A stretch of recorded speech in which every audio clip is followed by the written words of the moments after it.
क्लेशनाशाय गोविन्दाय नमो नमः।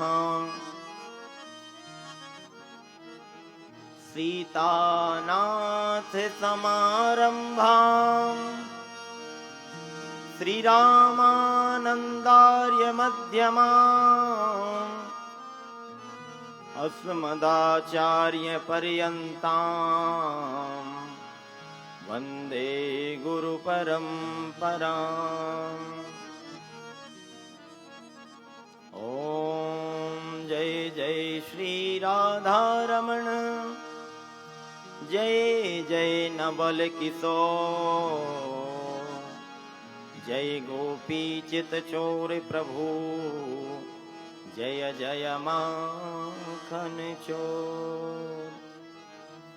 वृंदावन सोवन नहीं नंदगाम सोगाम, बंसी वट सो वट नहीं कृष्ण नाम सोना। वृंदावन के वृक्ष को मरम न जाने कोई, और जहाँ डाल डाल और पात में राधे राधे हो। बोलिए वृंदावन बिहारी लाल की, सच्चिदानंद भगवान की। अखिल ब्रह्मांड नायक, अकारण करुणा वरुणालय, भक्त वांछा कल्पतरु, तड़िदित विनिंदित सुभग पीतांबर धारी श्री बालकृष्ण लाल की बांगमयी प्रतिमूर्ति स्वरूपा श्रीमद् भागवत महापुराण। बड़ा ही सौभाग्य हमें सभी भगवत प्रेमियों का, जो जन्मांतरे भवेत पुण्यम तदा भागवतम लभेत। जब भागवत जी के महात्म्य अभी आप श्रवण करेंगे, जब जन्म जन्मांतर के कल्प कल्पांतर के पुंज जब उदय होते हैं, तब हमको श्रीमद् भागवत सप्ताह ज्ञान यज्ञ में सम्मिलित होने एवं उसको श्रवण करने का सौभाग्य प्राप्त होता है। मंच पर समुपस्थित आचार्य वृंद, आचार्य श्री रामकिशोर उदयनिया जी, जो बनारस से पधारे हुए हैं, हमारे दाहिने अंग में विराजमान विकास जी, जो कि वृंदावन से पधारे हुए हैं, और एक और आचार्य जी दुर्गेश कृष्ण शास्त्री जी, वो भी वृंदावन से पधारे हुए हैं। और हमारी बड़ी ही सुमधुर टीम, हमारे बड़े भ्राता श्री के रूप में अरविंद मिश्र जी, जो कि दिल्ली से पधारे हुए हैं, और उनके साथ सभी भाई वादन करने वाले। इस सप्ताह ज्ञान यज्ञ में समुपस्थित सभी माताएं, बहनें, भक्त वृंद एवं हमारा मनोरथी यजमान परिवार, सबका इस सप्ताह ज्ञान यज्ञ में बहुत बहुत स्वागत, अभिनंदन एवं वंदन व्यासपीठ से है। और आप सभी जो दूर दराज से, हमारे ईश्वर नगर से, इंद्रहंस नगर से एवं काली चौक से, सब हमारे अपने लोग हैं। सखी मंडल से भी कुछ सखियां यहाँ पर आई हुई हैं। सबका बहुत बहुत स्वागत, वंदन, अभिनंदन। देखिए, भागवत का जो पंडाल है, ये करने वाला या करवाने वाला भले एक हो सकता है, पर इसमें अधिकारी सब हैं। इसमें बैठने का अधिकारी हर व्यक्ति है। आमंत्रण मिले तो आप भागवत में आइए, और आमंत्रण ना मिले तब भी भागवत में आ जाइए। उसमें नुकसान आपका कुछ नहीं है, फायदा चाहे जितना हो जाए। तो हम सबका बड़ा सौभाग्य है, सभी अनेक अनेक स्थान से पधारे हुए सभी भक्त वृंद, आइए हम सभी लोग मन और वाणी को पवित्र कैसे करें। राम कथा सुंदर करतारी, संशय विहग उड़ावन हारी। भगवान का जब हम नाम लेंगे और भगवान का जब हम संकीर्तन करेंगे, अच्छा नाम लोगे तो आनंद नहीं आएगा, लेकिन संगीत के साथ जब संकीर्तन करेंगे आप तो इसका एक अलग आनंद आएगा। अच्छा केवल मुख से अपन गाते हैं ना तो निद्रा महारानी बहुत परेशान करती है, तो मुख से भी गाना है और दोनों हाथों से करतल ध्वनि से तालियों की सेवा भी करना है। ऐसा कहते हैं कि जो तालियां बजाता है ना उसके हाथों की रेखा बदल जाती हैं। इसलिए संकीर्तन में जब संकीर्तन हो, जब भजन हो तो हमें झूमकर तालियां बजाना चाहिए, मुख से गाना चाहिए, एवं जो नृत्य करना चाहें वो नृत्य करें। लोग इसकी विपक्षी हैं बहुत सारे कि नृत्य नहीं करना चाहिए, लेकिन भैया नृत्य फिर अगर नहीं करना तो कहीं मत करो, फिर शादी में भी मत करो, बर्थडे पार्टी में भी नृत्य मत करो, तो हम मान जाएंगे कि भैया कहीं नहीं करना है। माताओं को वर्जित बताया गया ना नृत्य करना सब जगह, लेकिन जब सब जगह नृत्य हो रहा है तो भैया भागवत जी में चूको मत, क्योंकि विवाह में नाचोगे 4 लोग देखेंगे, लेकिन अगर कथा पंडाल में नाचोगे ना तो 84 के चक्कर से छूट जाओगे और सीधे भगवान देखेंगे आपके नृत्य को। इसलिए क्योंकि आपका जितना उत्साह होगा वैसे ही श्रोता वक्ता ज्ञान निधि कथा राम की गूढ़, जितना अच्छा आप वहां से कहते हैं ना एक्टिविटी जैसी रहेगी आपकी, वैसी यहां से कथा निकलेगी। तो सभी लोग बड़े भाव से तालियों की सेवा करते हुए और मुख से भगवान का संकीर्तन करते हुए आइए हम सब लोग मन और वाणी को पवित्र करते हैं। बोलिए वृंदावन बिहारी लाल की जय हो। हर श्वास में हो सुमिरन तेरा, हर श्वास में हो सुमिरन तेरा, यूं बीते जाए जीवन मेरा। हर श्वास में हो सुमिरन तेरा, यूं बीते जाए जीवन मेरा। हर श्वास में हो सुमिरन तेरा, यूं बीते जाए जीवन मेरा। हर श्वास में हो सुमिरन तेरा, यूं बीत जाए जीवन मेरा। तेरी पूजा करते बीते सांझ सवेरा, तेरी पूजा करते बीते सांझ सवेरा, तेरी पूजा करते बीते सांझ सवेरा, तेरी पूजा करते बीते सांझ सवेरा, यूं बीत जाए जीवन मेरा, यूं बीत जाए जीवन। राधे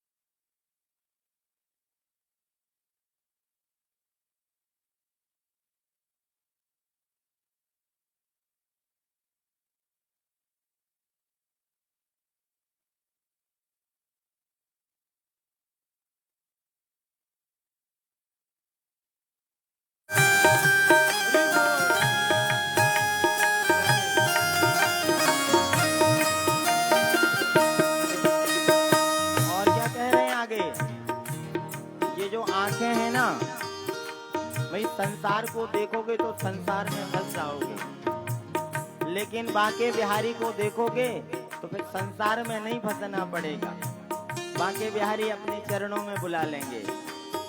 नैनों की खिड़की से तुमको पल पल में निहारूं, नैनों की खिड़की से तुमको पल पल में निहारूं, नैनों की खिड़की से तुमको पल पल में निहारूं, नैनों की खिड़की से तुमको पल पल में निहारूं, मन में बैठा लूं तेरी आरती उतारूं, मन में बैठा लो तेरी आरती उतारो, डाले रहूं तेरे चरणों में डेरा, यूं बीत जाए जीवन मेरा, हर श्वास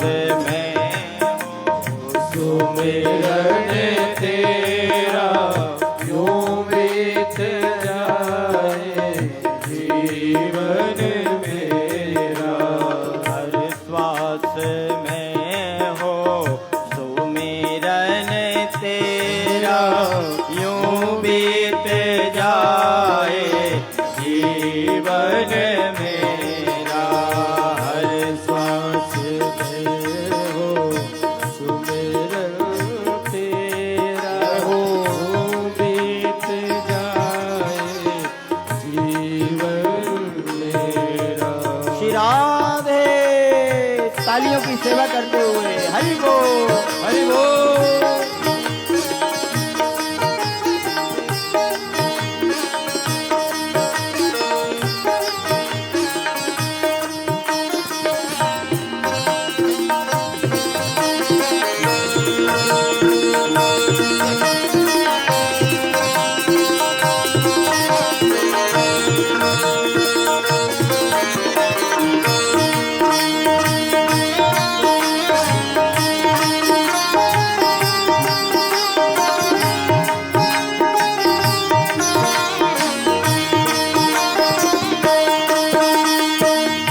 और क्या कह रहे हैं भैया, भक्त बनना सरल नहीं है।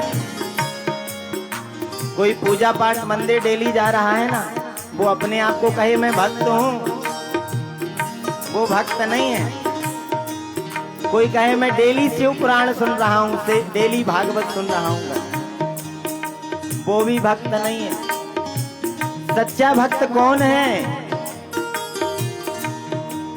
सच्चा भक्त वह है कि जिसको भगवान के भक्तों से प्रेम है।